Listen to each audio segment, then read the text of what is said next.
Buenas noches. Le invito por favor a que abra su Biblia en Lucas 5:36. Lucas 5:36 al 39, porque vamos a continuar con la serie Las parábolas de Jesús. Esta es la parábola número 24, son como 40. Así es que nos vamos a sentar todo el año. Y gratis. Hoy vamos a ver la parábola del vino nuevo en odres nuevos. ¿Está listo? Lucas 5:36. Dice así Jesús: les dijo también una parábola. Nadie corta un pedazo de un vestido nuevo y lo pone en un vestido viejo, pues si lo hace no solamente rompe el nuevo, sino que el remiendo sacado de él no armoniza con el viejo. Y nadie echa vino nuevo en odres viejos. De otra manera, el vino nuevo romperá los odres y se derramará, y los odres se perderán. Mas el vino nuevo en odres nuevos se ha de echar, y lo uno y lo otro se conservan. Y ninguno que beba del añejo quiere luego el nuevo, porque dice: el añejo es mejor. En esta parábola de Jesús, o mejor dicho, esta parábola de Jesús surge a raíz de las críticas que le hacían los fariseos y los escribas a Jesús y a sus discípulos, entre otras cosas porque él había sanado un paralítico, y él les responde haciéndoles ver que sus tradiciones, o sea, no aceptaban que Jesús hiciera eso, y menos que él le haya dicho al paralítico: tus pecados te son perdonados. Para ellos eso era algo inconcebible. Entonces Jesús les responde haciéndoles ver que sus tradiciones, su falta de entendimiento, su religiosidad no les permitía ver lo que Dios estaba haciendo a través de su Hijo, o sea, del mismo, de Jesús. A menudo esta parábola, fíjense que se interpreta mal, porque supuestamente el vino nuevo, así lo interpretan algunos, significan las nuevas modas de evangelizar. Como por ejemplo, aquí en Guadalajara se dio un caso hace no mucho, de una iglesia por allí, pero aquí en la ciudad, que para atraer a los jóvenes de ahí de su colonia, empezaron a repartir cervezas. Así tú dices: ay, ¿a poco? No. Repartieron cervezas a los muchachos para atraerlos. Entonces no faltó quien los cuestionara: oye, pero ¿cómo tú les das cervezas para atraerlos?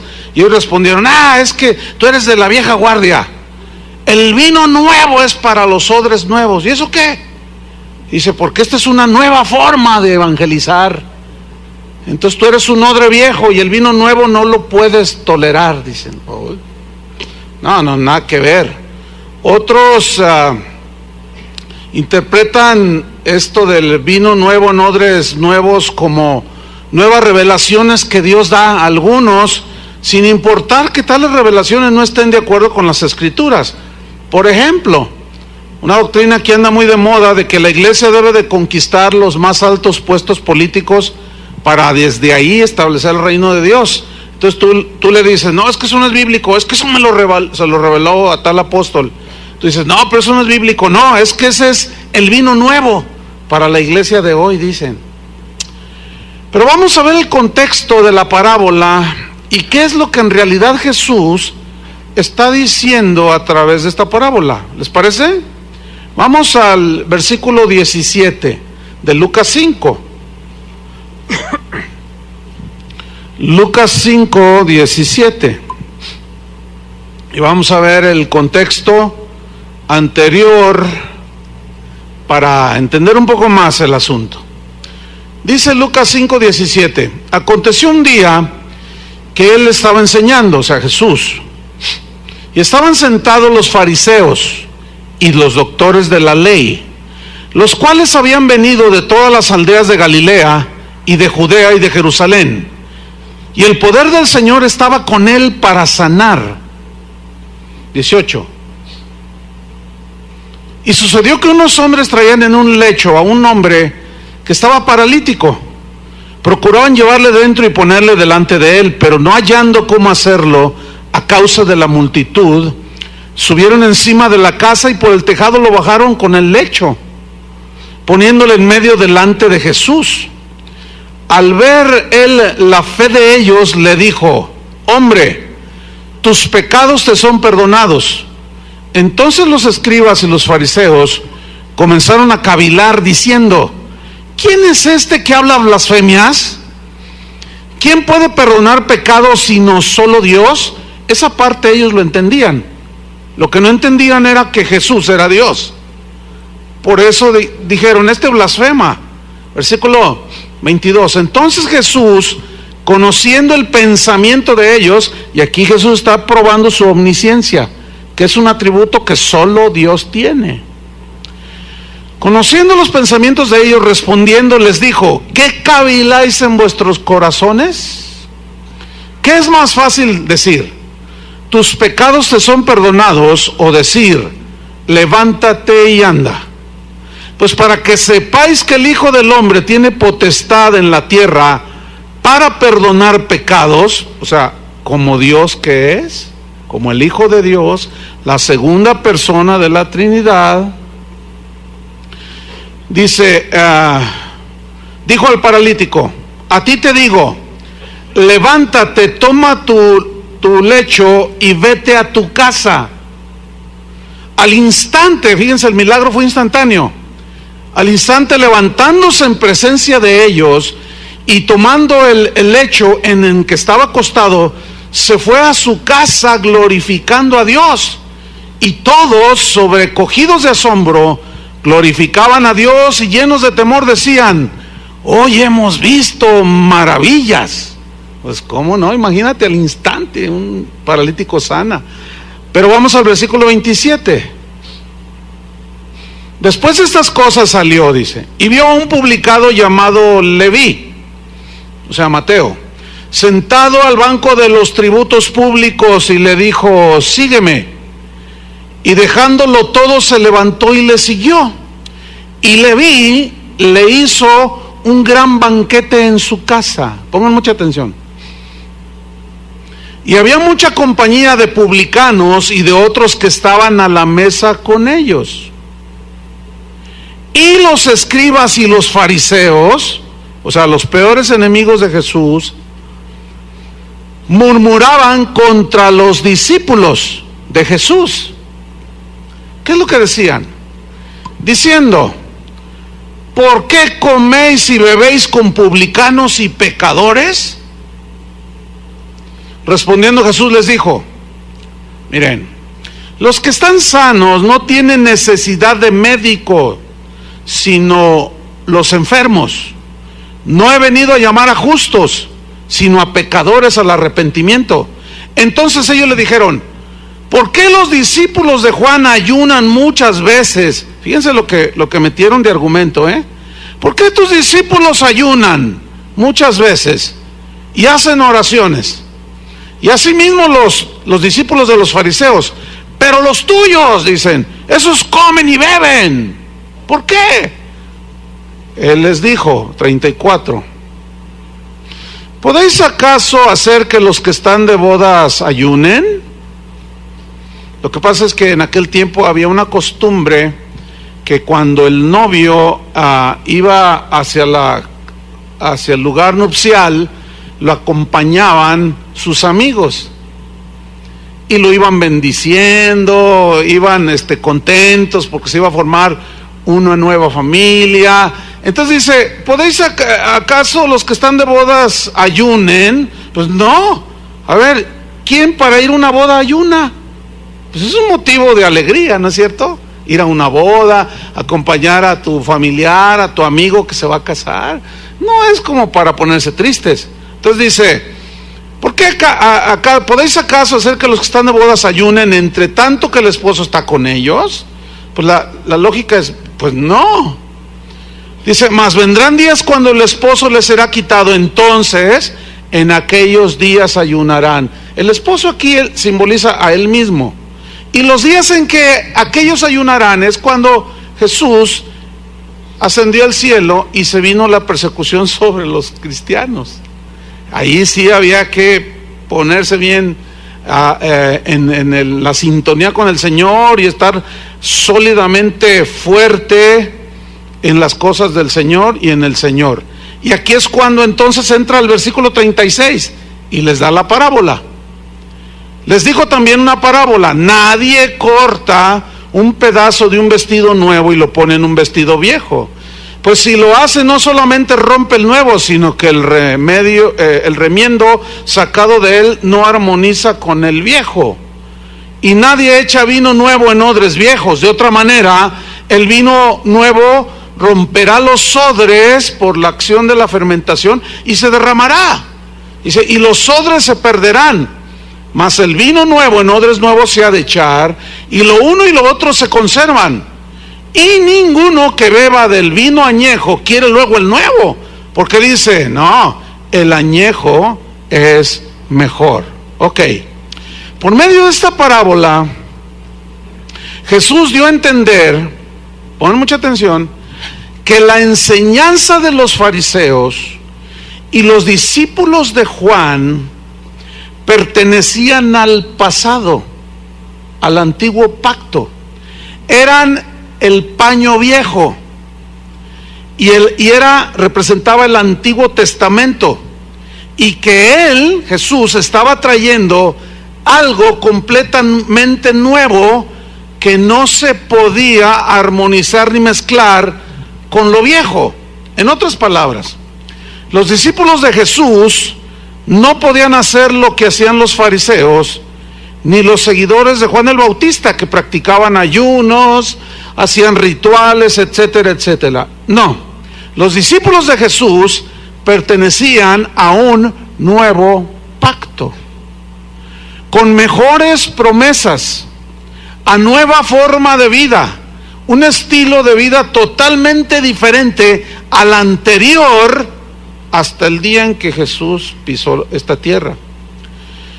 Y si alguien intentaba unir esas dos, digamos, el antiguo pacto con el nuevo pacto en cuanto a prácticas rituales, lo único que iba a suceder era que todo se iba a echar a perder. El vino se derramaría y la tela cosida en otra tela, una tela nueva, cosida en una tela vieja, se rompería. Pero entonces aquí surge una pregunta: ¿qué representan el vestido y los odres viejos? Bueno, el vestido y los odres viejos representan por lo menos 6 cosas que yo quiero mencionarles ahora acerca de lo que representan el vestido viejo y los odres viejos. Número 1, representan los ritos de la ley.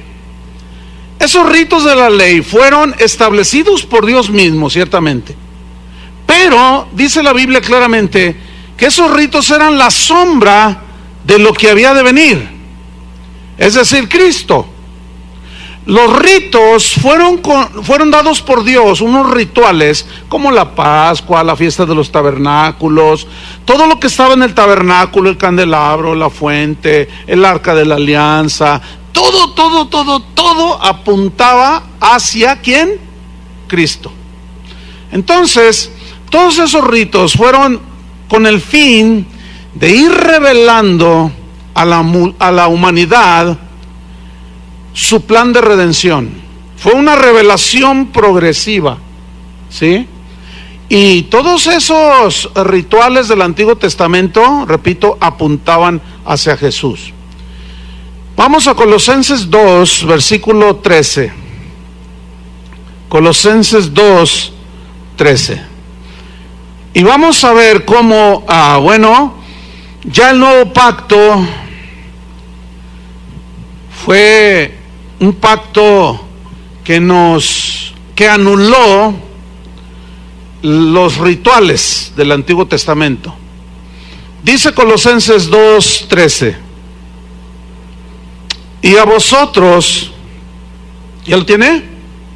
Y a vosotros, estando muertos en pecados y en la incircuncisión de vuestra carne, os dio vida juntamente con él. ¿Qué sucedió? perdonándoos todos los pecados. ¿Cuántos les dan gracias a Dios por eso? Versículo 14, mire, anulando el acta de los decretos que había contra nosotros, es decir, todo aquello que nos era contrario, dice, que nos era contraria, esa acta que nos era contraria, quitándola de en medio y clavándola en la cruz. La palabra anular significa que la sentencia que había sobre nosotros quedó borrada, sin vigencia, porque el castigo de nuestra paz fue sobre de él. Entonces, en vista de que él anuló el acta de todas las consecuencias del pecado que nosotros deberíamos de llevar, él las clavó en la cruz, versículo 15, y despojando a los principados y a las potestades, los exhibió públicamente, triunfando sobre ellos en la cruz. Fíjese el versículo 16, ponga mucha atención. Por tanto, esa frase es muy importante aquí. Por tanto, significa en vista de o a consecuencia de lo que Jesús hizo en la cruz. Ya, escúcheme bien, la vida cristiana o la vida con Dios ya no consistirá en sombras ni en rituales. Por tanto, nadie, dice, nadie los juzgue, significa nadie los condene en cuanto a cosas de comida. ¿Se acuerda que la ley decía muchas cosas de comida? O en bebida. No, ya nadie los debe de juzgar. O en cuanto a días de fiesta, que la fiesta de los tabernáculos, que la fiesta de aquel, que dice luna nueva o días de reposo. Todas estas serán prácticas rituales que apuntaban, simbolizando que Cristo al venir, ya todo eso iba a quedar anulado. ¿Lo está entendiendo? Ahora, dice el versículo 17, todo lo cual, o sea, las cosas de la comida, de la bebida, los días de fiesta, que si la Navidad sí, que si es pagana, que si no. Entonces, todas esas cosas que todavía muchos no logran entender. Es decir, si algunos lo celebran está bien, y si otros no lo quieren hacer, pues está bien. De eso no se trata el cristianismo. Entonces dice, todo lo cual, o sea, todo eso, es que dice el versículo 17, los que están arriba, ¿me oyen? Es que sombra de lo que ha de venir. ¿Qué es una sombra? No es la realidad, es un reflejo. Pero mira lo que dice, pero el cuerpo es de Cristo. Esa frase, el cuerpo es de Cristo, significa que Cristo era el que proyectaba esa sombra, pero que todavía no venía Cristo a la tierra. Nada más era la sombra. Todos esos rituales que apuntaban hacia Cristo.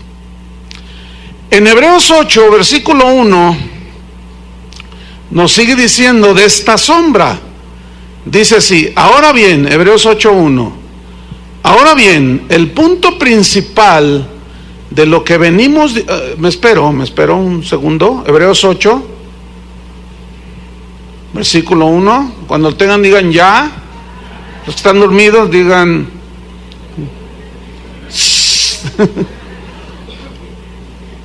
sueñen borreguitos, sueñen con la ovejita que está junto a ti. Hebreos 8:1, ¿ya lo tiene? Dice, ahora bien, el punto principal de lo que venimos diciendo es que tenemos tal sumo sacerdote, refiriéndose a Jesús. Acuérdense que había un sumo sacerdote que hacía todos los rituales en Israel. Bueno, ese sumo sacerdote también era una sombra de Cristo, porque cuando moría el sumo sacerdote tenían que reemplazarlo con otro, pero Cristo ya es eterno, ya no necesitamos sumos sacerdotes. Ok, sigo leyendo.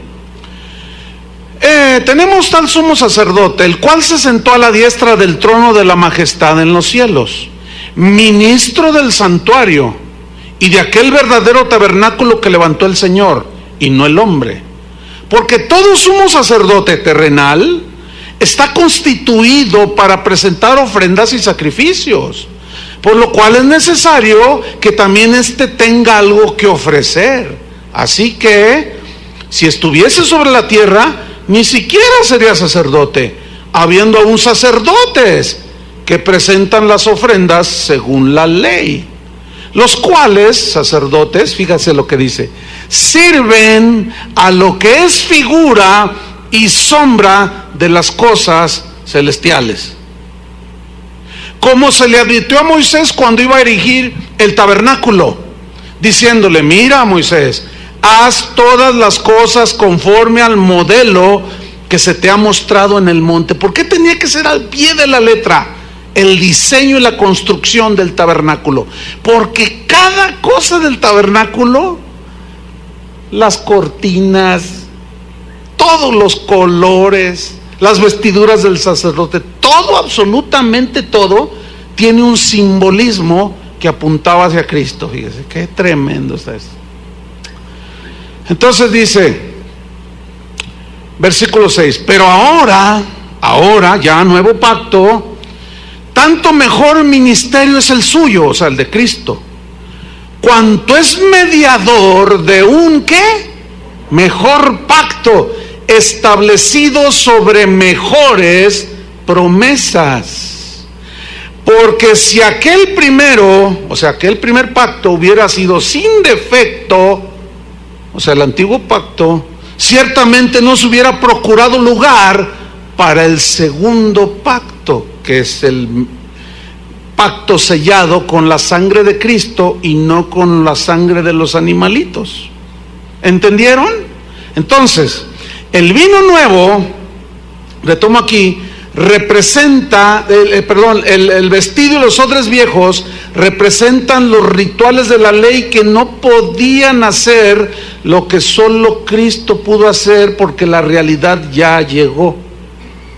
Entonces, cuando ellos no entienden lo que Jesús está haciendo, no entienden por qué los discípulos no ayunan, no hacen los rituales de la ley, ellos no entendían. Por eso les dice la parábola del paño nuevo, que no se puede cocer junto con un paño viejo, y el vino nuevo no se puede echar en odres viejos. La segunda razón o significado o representación de lo que es el vestido y los odres viejos es que representan las tradiciones que se derivaron del ritualismo de la gente que vivió en el Antiguo Testamento. Tradiciones, digan todos tradiciones. Vamos a Marcos capítulo 7, versículo 5. O sea, como el antiguo pacto no era perfecto, como la misma Biblia dice, pues ellos comenzaron a tratar de hacer sus propias tradiciones, según ellos basados en la ley de Moisés, pero los rituales no pueden cambiar la vida. Entonces dice Marcos 7:5, le preguntaron pues los fariseos y los escribas. Miren, aquí esta es otra pregunta, ¿por qué tus discípulos no andan conforme a la tradición de los ancianos, sino que comen pan con manos inmundas? Le preguntaban a Jesús. Miren, ustedes saben que por puro sentido común nos lavamos las manos antes de comer. Sí, usted se las lava antes de comer, ¿verdad? Ok.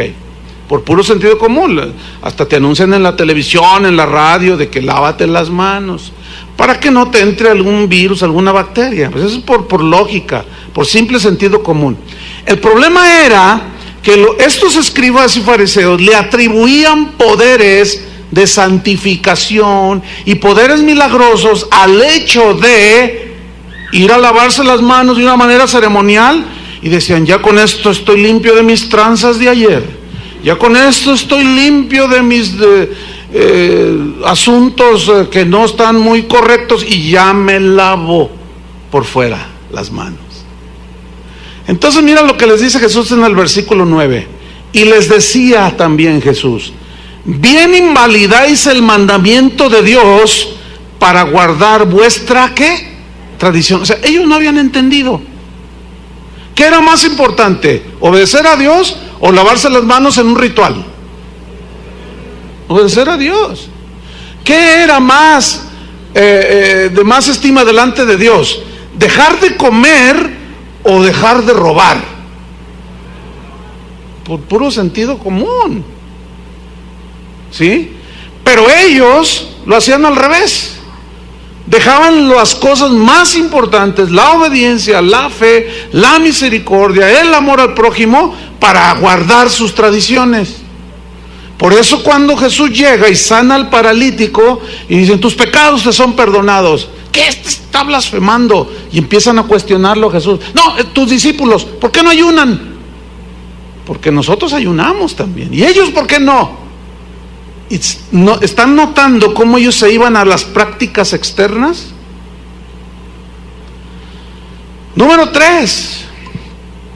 El vestido y los odres viejos representan la religiosidad sin vida, o sea, las prácticas sin vida. Prácticas que aparentan piedad, pero que en realidad no pueden hacer nada.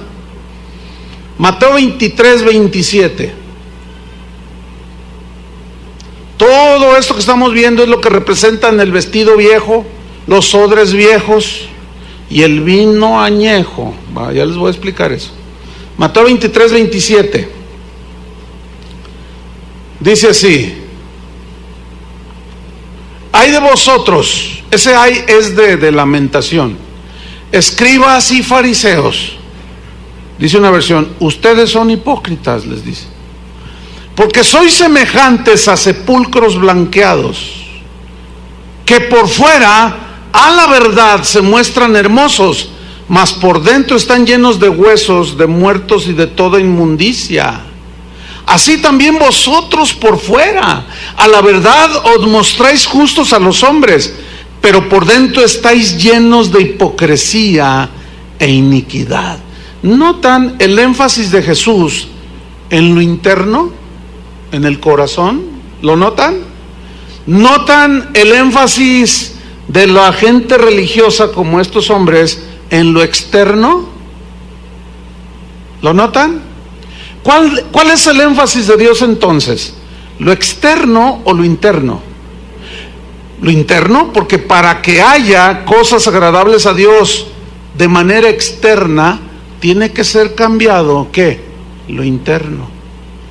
Ese es el énfasis del Evangelio de Jesucristo.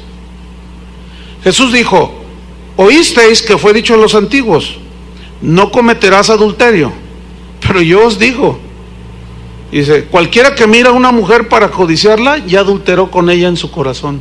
O sea, él iba al mero corazón, él iba al meollo del asunto. Y así todo el Evangelio. El Evangelio es para darnos una nueva naturaleza. Entonces Jesús muestra pues por medio de esa parábola que el vestido y los odres viejos representaban todas esas cosas. Número 4, el vestido viejo y los odres viejos representan también los mandamientos de hombres. ¿En qué sentido? Vamos a leerlo en Marcos 7, versículo 6. Representan los mandamientos de los hombres, o sea, las cosas que se nos ocurren a cualquiera de nosotros, que inventamos de nuestra propia iniciativa, pensando que lo que inventamos, algo que nos sacamos de la manga, es algo que le agrada a Dios. ¿Sí? Esos son los mandamientos de los hombres. Es decir, cosas que se cree que vienen de Dios, pero a la hora que buscas el sustento bíblico, si fue Dios el que ordenó eso, no lo encuentras.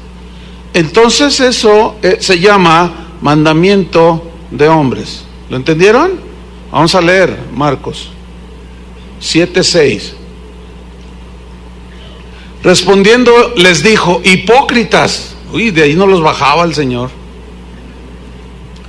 Dice, bien profetizó de vosotros Isaías, como está escrito, este pueblo, noten, de labios me honra. ¿Qué significa de labios me honra?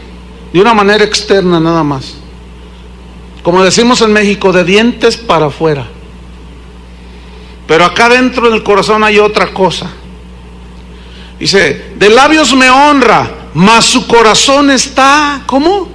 Lejos de mí. Esa es una frase muy fuerte. O sea, fíjate, tú puedes estar cantando alabanzas al Señor, pero tu corazón está lejos de Dios. ¿Será posible eso? Válgame Dios que sí será posible. Ahí está. Jesús les está recriminando precisamente eso. Ustedes, les dice, son hipócritas, piensan que por lavarse las manos, por comer el pan de esta manera, por no comer estos alimentos, por hacer aquello, ponerte tal vestido, ponerte tu gorro acá, por quitarte esto no sé cuánto, guardar un sábado, el domingo no, guardar la fiesta tal. Ustedes piensan que con eso me tienen contento. Pues están muy equivocados. En otras palabras le está diciendo eso. Eso es lo que ustedes creen que a mí me agrada, pero no. Seguimos leyendo. Versículo 7. Mira esto, pues en vano me honran.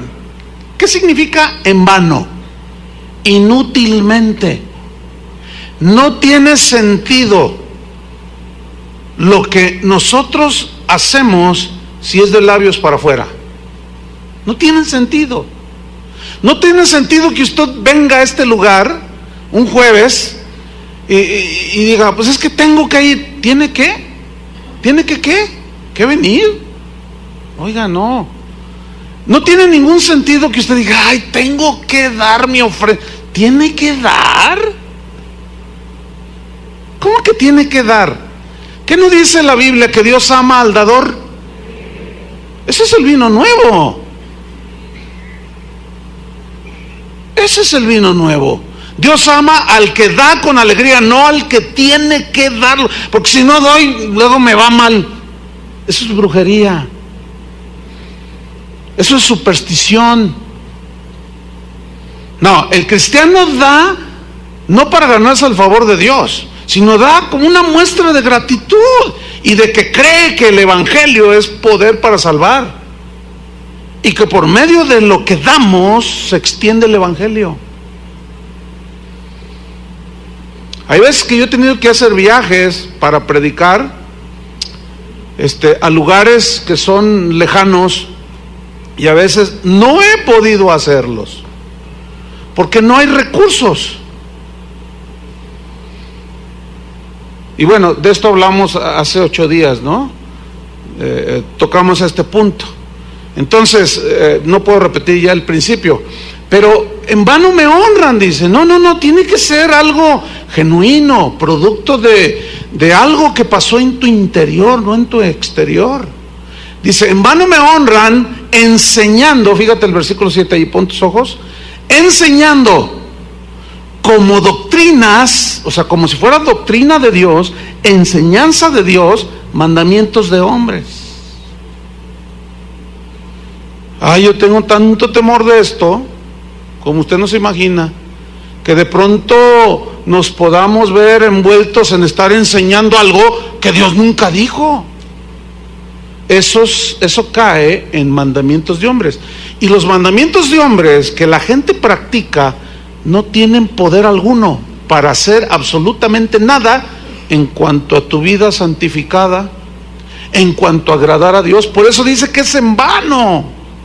Entonces les dice, ustedes enseñan como doctrinas mandamientos de hombres, versículo 8, porque dejando el mandamiento de Dios, o sea, haciéndolo a un lado, se aferran a la tradición de los hombres.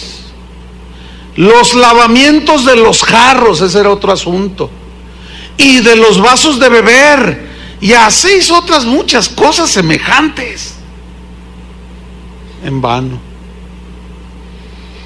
Todo eso representa, mis queridos hermanos, el vestido y los odres viejos. Número 5 de lo que representan: el tratar de ser justificados por las obras. Eso representan también el impulso humano por hacer buenas cosas para ganarse la aceptación de Dios.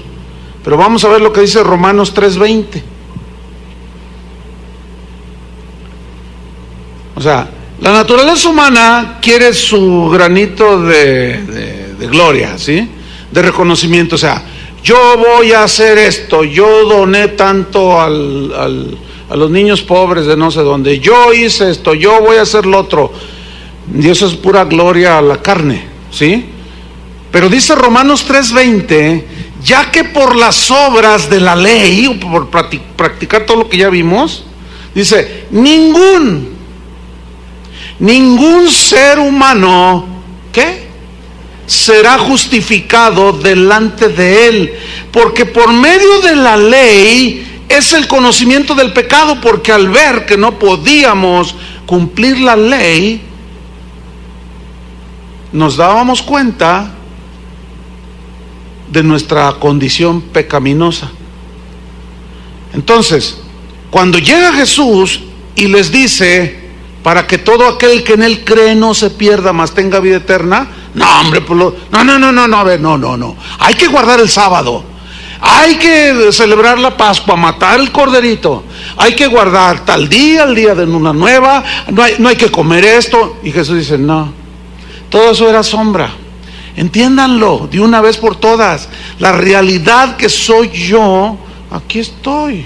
En otras palabras, ahí en Juan les dijo eso, la luz vino al mundo, pero los hombres amaron ¿qué? Más las tinieblas que la luz. Y él era la luz que alumbra a todo ser humano. Entonces obviamente que chocaba lo nuevo del nuevo pacto con lo antiguo. Y a eso se refiere. Siento por allí como que están entendiendo. Eso me da mucho gusto. Y el número 6 de lo que representan los odres viejos y el vino viejo, representan lo rutinario de una vida religiosa sin vida, o sea, la rutina. Qué horrible es eso de la rutina. Vamos a Colosenses 2:20. Cuando tú sientas como que estás cayendo en una rutina, en un amodorramiento, en una, así como que te vuelves así indiferente, tiempo de sacudirte, tiempo de sacudirte, porque entonces tú no estás viviendo un cristianismo que sale de tu nueva naturaleza. Colosenses 2:20. ¿Ya lo tienen? Vamos a leer, dice: pues si habéis muerto con Cristo en cuanto a los rudimentos del mundo, o las cosas que ustedes antes creían que los acercaban a Dios. Hay un reclamo de Pablo a los colosenses aquí, Dice, si ustedes ya murieron en cuanto a todas esas cosas, ¿por qué? Dice,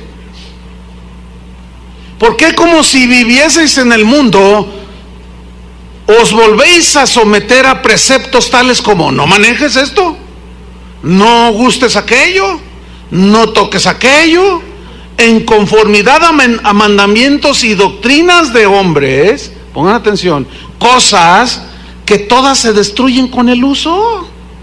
Versículo 23. Tales cosas, o sea, eso de no comas esto, no te contamines con esto, no hagas el otro, repósate el sábado. Dice, tales cosas tienen a la verdad cierta reputación de sabiduría en culto, ¿qué? Voluntario, o sea, que tú lo quieres hacer. A veces me preguntan, oiga pastor, ¿cuál es la manera bíblica de ayunar? Y mi respuesta, se les voy a decir lo que les respondo, y yo sé que va a sorprender a algunos, pero ayunar en la Biblia nunca ha sido un mandamiento. No hay un mandamiento que diga, debéis ayunar. Jesús dijo, cuando ayunéis. O sea, es una práctica no para ganarse el favor de Dios. ¿Cuántos de nosotros, o cuántos cristianos hacen esto? Híjole, yo quiero ver si salgo en las listas de la UDG, voy a ayunar.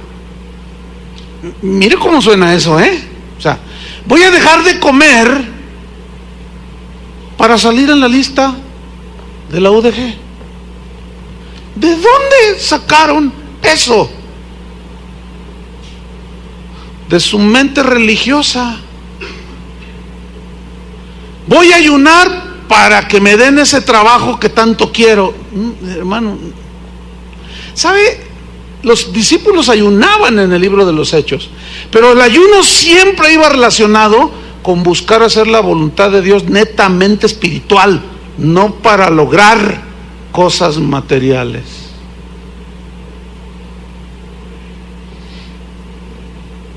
Porque si no, estamos en lo mismo.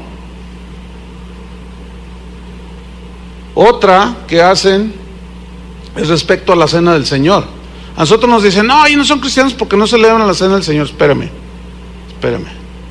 Ponga atención.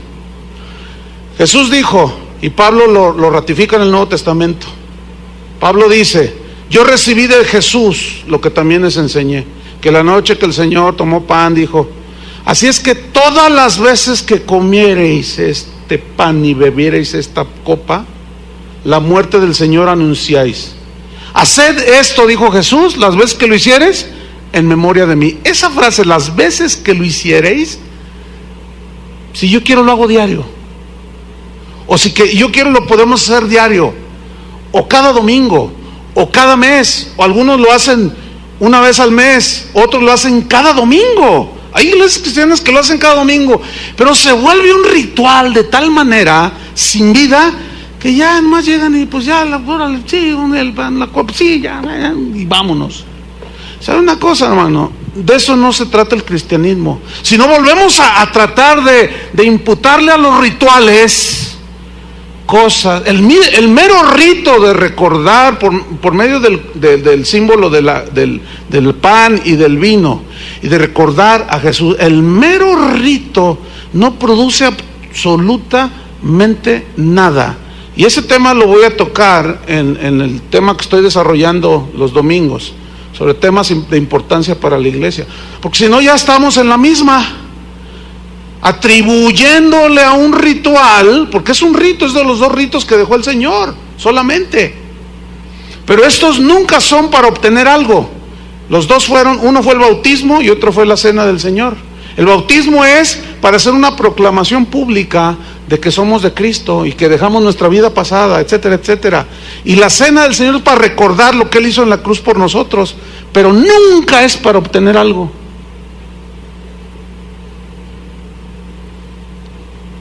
Si no, repito, ya estaríamos haciendo lo mismo, estaríamos cayendo exactamente en lo mismo. No, se trata de entender. Por eso aquellos no entendían. Nosotros necesitamos entender. Por eso Jesús les dice esta parábola. Ahora, ¿qué representa entonces el vestido nuevo y el vino nuevo? ¿Qué representan? Bueno, les voy a dar por lo menos 4 cosas que representan el vino nuevo y el vestido nuevo.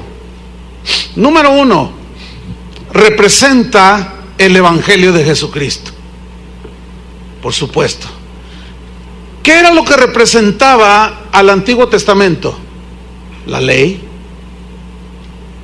¿Sí? ¿Qué es lo que se enfatiza en el Nuevo Testamento? El Evangelio. Y la ley y el Evangelio no están peleados entre sí, cada uno cumplió su propósito. Entonces, vamos a Romanos 1:16. El vino nuevo representa entonces el Evangelio de Jesús. Romanos 1:16 dice Pablo aquí algo importante, dice, porque no me avergüenzo del Evangelio. Ahora, ¿qué significa Evangelio? Ustedes saben, las buenas nuevas de Jesús. Ahora él dice, porque no me avergüenzo del Evangelio, decía Pablo, porque es poder de Dios. Fíjense lo que es el Evangelio, para salvación, pero noten la frase que sigue a continuación, a todo aquel que celebra el sábado, que se lava las manos, que guarda el día, la luna nueva. ¿Eso? No. Que celebra el bautismo, que la Santa Cena, que no se pone aretes, que no se pone esto, que no se pone aquello. ¿Eso dice? No. El Evangelio de Dios es poder para salvación a todo aquel que cree. Esa aseveración está en todo el Nuevo Testamento. Estaba escondida en el Antiguo Testamento. Moisés dice la Biblia que Moisés, Abraham fueron justificados por la fe. Ahí estaba escondido, pero no todos lo captaban. Dice entonces que es poder de Dios para salvación a todo aquel que cree, al judío primeramente y también al griego. Versículo 17, porque en el Evangelio la justicia de Dios, o el declarar justo a los hombres, se revela por medio de ¿qué? De la fe. Y para fe, para que seguir creyendo, no para hacer cosas para ganarnos el favor de Dios. Como está escrito, mas el justo por la fe vivirá. O sea, ¿quieres vivir una vida que verdaderamente agrada a Dios? Fe. ¿Pero en qué sentido? En creer lo que el Evangelio dice. ¿Entendieron? Y no solo creerlo, sino hacerlo. Eso es lo que significa, lo que representa el vino nuevo. Por eso ellos rechazaron la conducta de los discípulos, juzgaban a Jesús. Come con los publicanos, si supiera quién es esa mujer pecadora, no te dejaría tocar, y todas esas cosas. Número 2 de lo que representa entonces el vestido nuevo y el vino nuevo, representa la gracia de Dios. Ahora, ¿qué es la gracia de Dios? Es el regalo de Dios. Gracia es favor inmerecido. Es un regalo inmerecido. Y la salvación es un ¿qué? Un regalo. ¿Te lo ganaste? ¿La salvación te la ganaste? No. Merecíamos la condenación. Pero al creer en ese momento que tú creíste, operó la gracia. Y sin merecerlo, como dice el himno antiguo, y sin merecerlo, Dios me regaló la salvación. Solo porque creí, no hice nada. Y aún la misma fe, Dios me la dio. ¿Por qué? Porque la fe viene por el oír. O sea, el oír el Evangelio produce la fe que te salva. Entonces, dice así, ahí en Romanos 3:24, nos dice así, búsquenlo, Romanos 3:24. La gracia de Dios, eso representa que es contrario a la ley.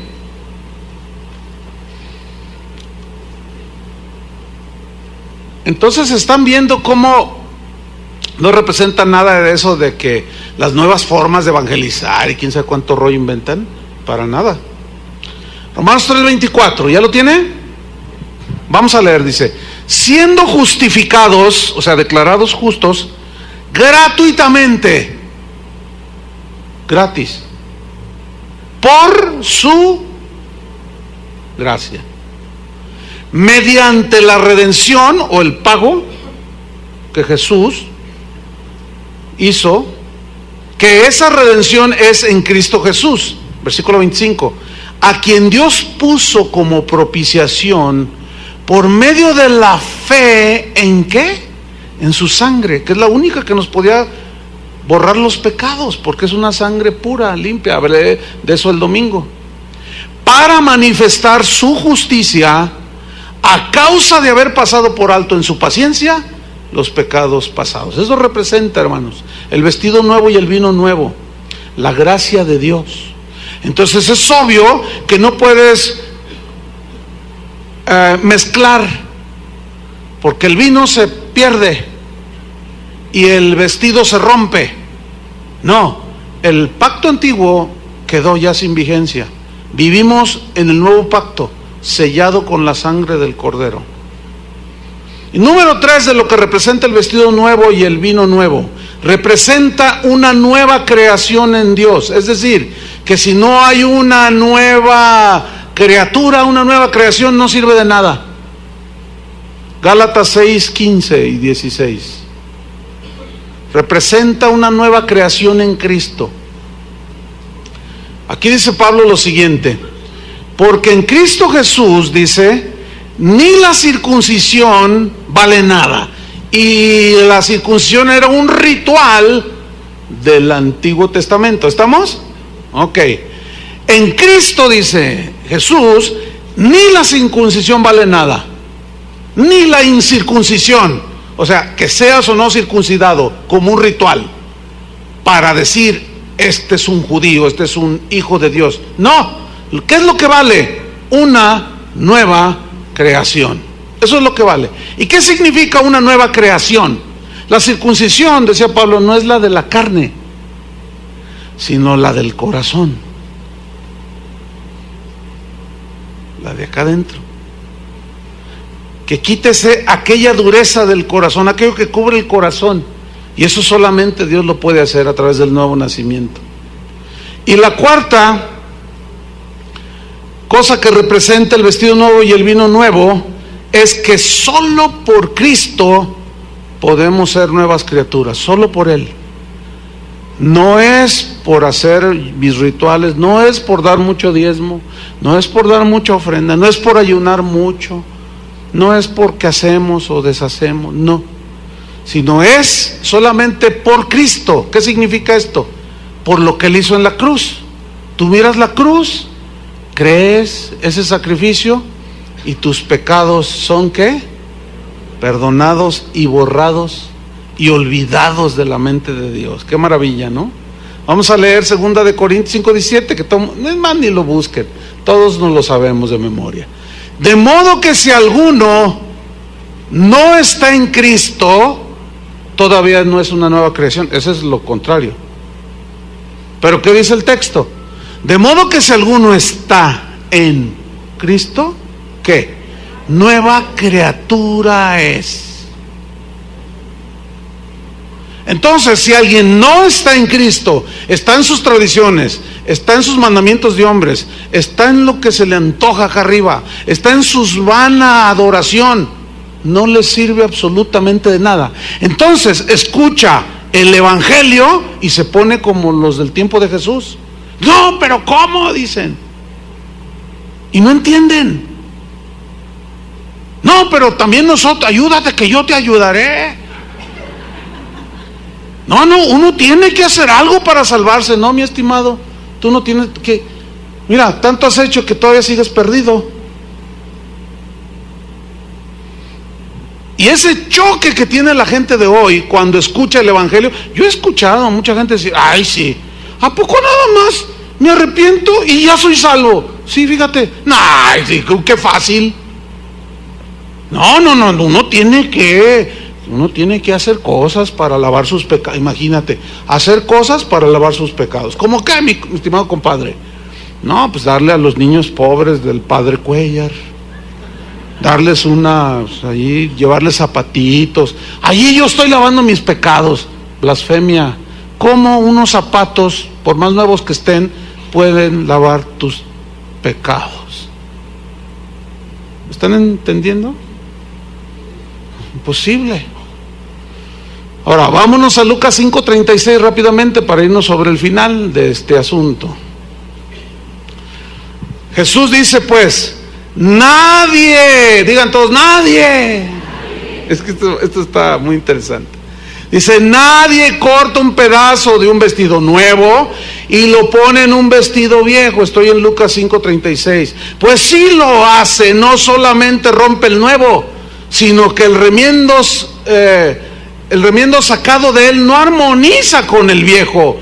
Y nadie, digan todos nadie, echa vino nuevo en odres viejos. De otra manera, el vino nuevo romperá los odres y se derramará y los odres se perderán. Yo quiero hacer un énfasis en la palabra nadie. ¿Por qué Jesús dice, nadie se le ocurre cortar un pedazo de un vestido nuevo y lo cose en un vestido viejo? Nadie. ¿Saben qué está haciendo Jesús aquí? Por simple sentido común.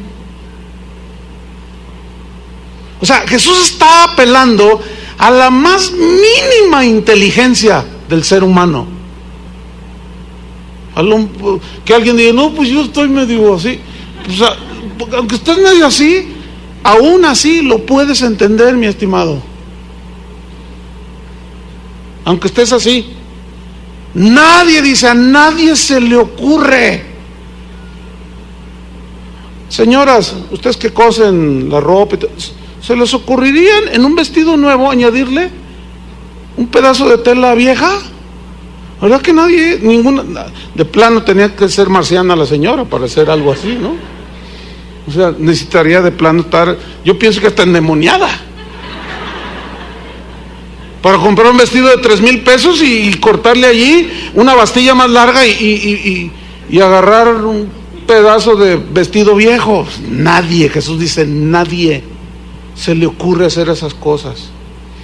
Sentido común. A propósito, mire, déjeme leerle un escrito que alguien me mandó por allí, que yo a veces los comparto a los estudiantes.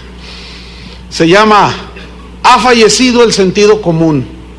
Se lo voy a leer, ponga atención.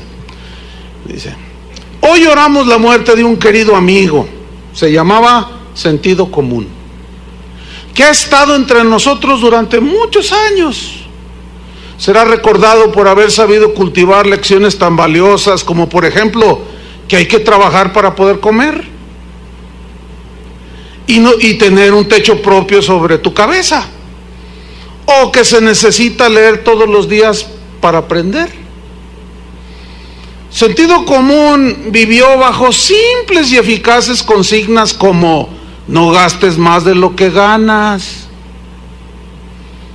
Su salud comenzó a deteriorarse rápidamente cuando se le aplicaron reglas bien intencionadas pero ineficaces, y entró en coma el sentido común, como por ejemplo buscar informes respecto a un niño de 6 años que fue acusado de abuso sexual por haberle dado un beso a una compañerita de su clase. O sea, no sé si están entendiendo la ironía, ¿sí o no? Ok, es que los veo así como... Sentido común empezó a perder terreno cuando los padres atacaron a los maestros solo porque ellos hicieron el trabajo que ellos deberían de hacer, que era disciplinar a sus ingobernables hijos. Declinó aún más y más cuando las escuelas debieron requerir un permiso de que los padres, un permiso de los padres para prohibir la comida chatarra, o para ver si les podían dar una aspirina cuando les doliera la cabeza a sus niños. Sentido común perdió el deseo de vivir cuando los 10 mandamientos se convirtieron en materia de risas, cuando algunas iglesias se convirtieron en negocios y los criminales empezaron a recibir mejor trato que sus víctimas. Sentido común empezó a morir cuando la Comisión de los Derechos Humanos defendió más al delincuente que a la víctima, o cuando una mujer golpeada denunció el hecho y le preguntaron ahí el Ministerio Público: ¿tiene pruebas como un video o fotos donde se vea que su esposa la estaba golpeando? Para sentido común fue un duro golpe, uno que ya no se pudo defender. Como por ejemplo, si usted entra a su casa y se defiende de un ladrón que está ahí adentro, y luchan, y usted pues le da un golpe, y el ladrón va y te demanda porque lo agrediste. Y así muchísimos casos más de nuestra vida terrenal. La muerte de sentido común fue precedida por las de sus padres, ya se murieron también. Los padres del sentido común se llamaban la verdad, la confianza. La esposa del sentido común se llamaba discreción, ya se murió también. Tenía una hija que se llamaba responsabilidad, también se le murió. Y la de su hijo se llamaba raciocinio, también ya se murió. Pero le sobreviven 3 hermanastros. Uno se llama conozco mis derechos, otro se llama aquel tiene la culpa, y el tercero se llama yo soy víctima de la sociedad. Bueno, no hubo mucha gente en su funeral porque muy pocos se enteraron de que se había muerto el sentido común. Está bueno ese, ¿no? Y Jesús dice: ok, no tiene nada de revelación, están tapados, están cerrados, pero yo voy a apelar al mínimo sentido común de ustedes. Nadie, absolutamente nadie, va a meter vino nuevo en odres viejos, porque todos sabían que el odre tenía que ser nuevo, igual que el vino, porque al hacer la fermentación se expande, eran cueros, pieles de animales, y se expandía y se conservaba y se añejaba y quedaba un buen vino. Dice, pues ninguno está tan tontito para meter vino nuevo en odres viejos. O sea, la vieja naturaleza, la vieja forma de vida. O sea, tú no puedes vivir el cristianismo si no has nacido de nuevo. Vas a reventar y se desperdicia lo uno y lo otro. Entonces termino con esto, concluyo con esto. Nadie que está, en otras palabras, Jesús está diciendo, nadie que está acostumbrado al... me adelanté, un versículo, quiero tocarlo rápidamente, el 39, es el último, Lucas 5:39. Porque en el 38 dice, mas el vino nuevo en odres nuevos se ha de echar, y lo uno y lo otro se conservan. Pero luego el 39 parece como sacado así de, como que está medio extraño, pero no, se los voy a explicar. Dice, y ninguno que beba del añejo quiere luego el nuevo, porque dice, el añejo es mejor. ¿Qué significa eso? Significa que nadie que está acostumbrado al vino añejo, o sea, las tradiciones, las doctrinas de hombres, el legalismo, los rituales, ganarse la salvación por hacer buenas obras, etcétera, etcétera. Nadie así, que está acostumbrado como los fariseos, querrá beber del vino nuevo, o sea, del evangelio de Jesús.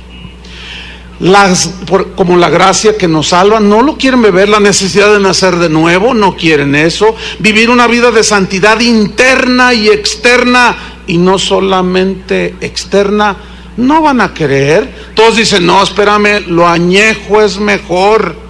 Qué difícil, ¿no? Claro, los que saben de vino dicen, no, a mí no me des vino, no, a mí dame, esta es una cosecha del 1820 y tanto, esta botellita vale $2,000, esto es un vino, pues no me vengas con que vino de California, México, que apenas fue envasado hace, no, o sea, el que conoce de vinos dice, yo quiero el vino añejo, porque ya saben, para ellos es lo mejor. ¿Qué significa? Espiritualmente, que la gente se acostumbró tanto a los rituales, tanto a las tradiciones, tanto al hacer cosas, que cuando les das el vino nuevo dicen, no, el añejo es mejor, y me quedo con mi vino nuevo, añejo, no quiero el nuevo. Conclusión, así rápidamente, tela vieja, odres viejos, vino añejo, significan ritos de la ley, tradiciones, ritualismo, religiosidad, mandamientos de hombres, justificación por obras, rutina, ritualismo, etcétera. Tela nueva, odres nuevos, vino nuevo, representan el evangelio de Cristo, la salvación por fe, la gracia de Dios a través de Cristo. Todo esto invalidó ese ritualismo. Todo esto es por obra de Dios, es decir, por gracia, una nueva creación en Cristo. Es necesario nacer de nuevo, porque solo Cristo nos puede hacer nuevas criaturas. El vino nuevo es el nuevo pacto sellado con la sangre del Cordero, que en síntesis es el mensaje del Evangelio. Cristo murió por tus pecados. Eso es lo que significa la parábola, hermanos. Cuando alguien te diga, no, que tengo una nueva revelación, oye, pero no está en la Biblia, no, es que este es vino nuevo, no inventes, dile. No inventes. A eso no se refiere. Oremos y demos de gracias al Señor, que nos dé esa gracia para poder ser odres nuevos y que Él deposite el vino nuevo. Señor, te damos las gracias por tu palabra, que siempre es tan fresca, actual,